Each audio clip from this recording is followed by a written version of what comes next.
YouTube, welcome back to Wtf Rc Cars. So, I thought I'd make a video on this because I get asked various questions about how you set stuff up.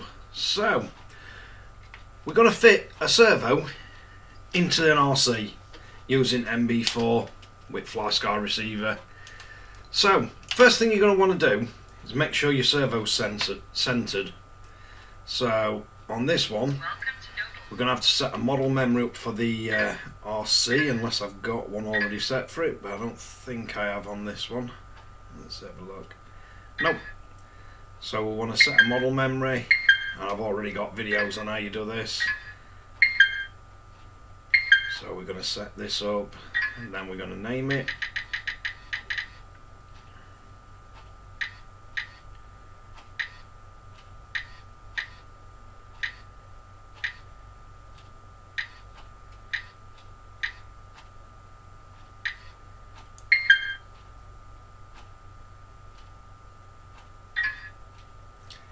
So I've got it set up on 2-way 4-channel, and we've got a name for it now.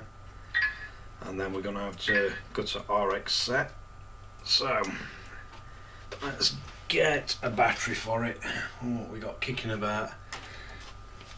We're not going to run it on these, but might as well make some use out of these Team Orion batteries, because you can't use them for much else because they tend to explode.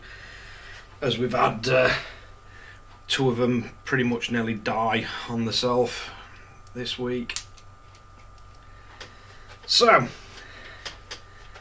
you want to get your bind plug, stick your bind plug in your receiver,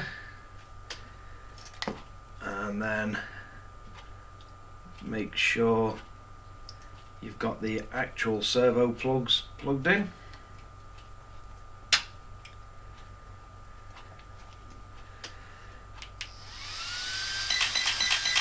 Then you can power it up. So we've got it bound. Then you want to go quickly into your settings for sub trim and endpoints. Now what I would do, I would personally turn the endpoints on your steering, drop it down to about 80. It's usually a good starting point, because you don't want to accidentally, especially when you've got these powerful servos, you don't want to put them in, try and move the steering, and you end up breaking something on your RC. So I'd put make sure everything's centered, make sure you've got all your exponential and everything turned off, your sub trims are turned off, and make sure your steering trim and everything is set. And then just see if you've got steering. So right, so that's got a steering, so we can take bind plug out, power it down, power it back up. So we can make sure everything's centered,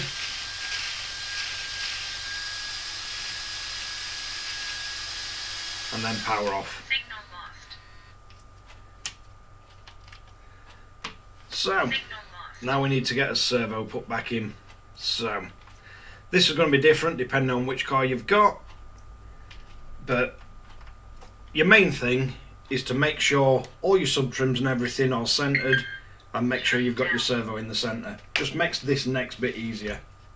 So I'm going to get this servo put back in, because I've got the tray and everything to assemble on this one, and get the cable through, and then I'll show you about setting endpoints. Right, so we've got servo fitted, got servo on fitted. You need to make sure your forward or reverse is set right for your servo, and this is set on 80% travel, and it's not far off. You just want to make sure that when you turn the wheels, they're not getting to the end of the travel and then the servo's trying to carry on turning. So if we turn right, it looks like we've got slightly more turn to the right, because that's just starting to end out the travel, and I don't think left is. So what we can do is just turn left up a little bit,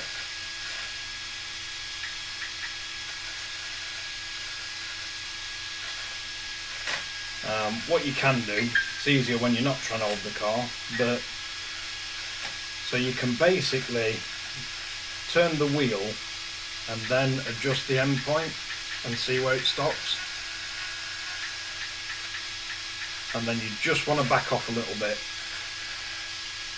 So if you go to full extent of the travel, you can hear when your servo starts fighting against the end stop, and you don't want it doing that.